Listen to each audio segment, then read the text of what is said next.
Destinee Rogers and the Red Wolves won the Sun Belt Conference Tournament to make history, clinching their first ever NCAA tournament appearance in school history. Through all her recent success, she has never forgotten where she came from.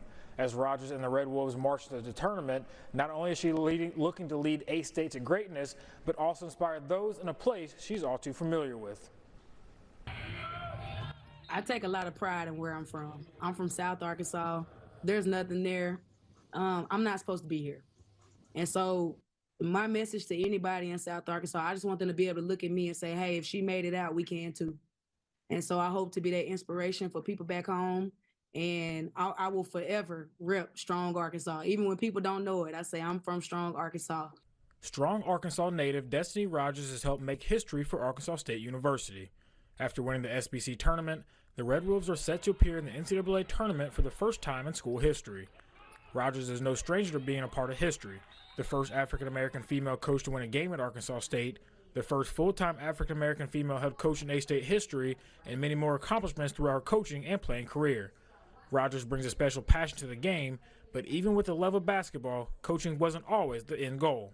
Actually, no. I thought that I was going to follow behind my mom and be a speech therapist, but I learned quickly when I got to college and took a couple classes that was absolutely not what I wanted to do. But, you know, soon after that, I knew that I was going to be a coach. I'm a former point guard. Basketball is my life. I love basketball. It's my passion. And as soon as I got done playing at Central Arkansas, I actually had an opportunity to go overseas and play, and I chose not to because I wanted to start my coaching career. In her first few seasons as head coach, Rogers and the Red Wolves went through their struggles. In both the 22-23 and 23-24 seasons, A-State finished 6-12 in the conference. But in year 3, everything came together. A 15-3 record in conference play, and of course, a berth into the NCAA tournament. I think the ultimate storyline for me is look what God can do. When I first took over this job, I had a vision that we were going to be the first to go to the NCAA tournament. I had no idea when that was going to happen, but I knew it was going to happen at some point. And you just go through the journey.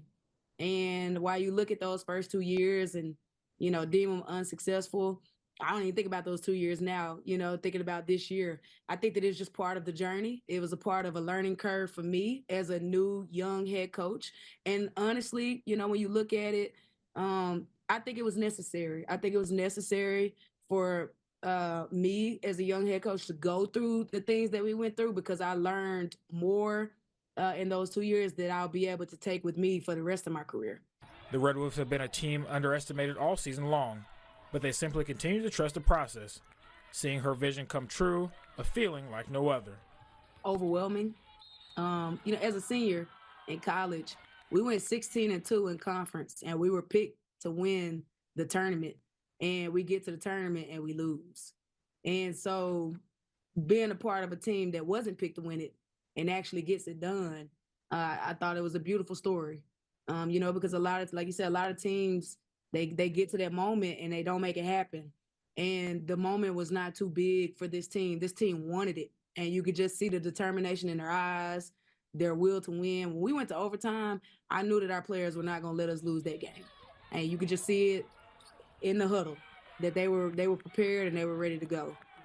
So for me, I couldn't be more proud to be a part of the first. And I think that we have now joined an elite group of coaches being able to say we're going to the NCAA.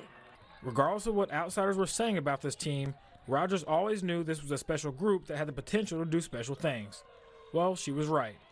With their determination and grit, Rogers says this moment is something they not just deserve, but more importantly, earned.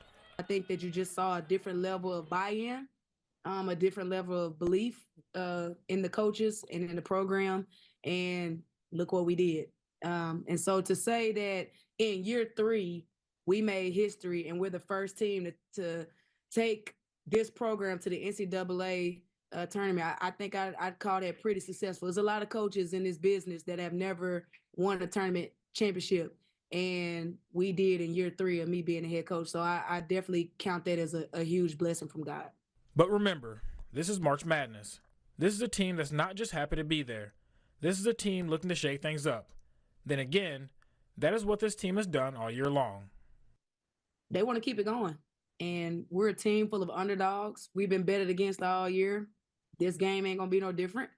And so for us, We're going to work hard in practice. We're going to prepare. We're not going just to dance. We are going to go play to compete to win. And that's the story of this team. Every year there's a special team that goes on a run. Why not us? And that's just how we think here. That's how we believe here. So we're going to go into practice preparing to win. That's all time here at the score.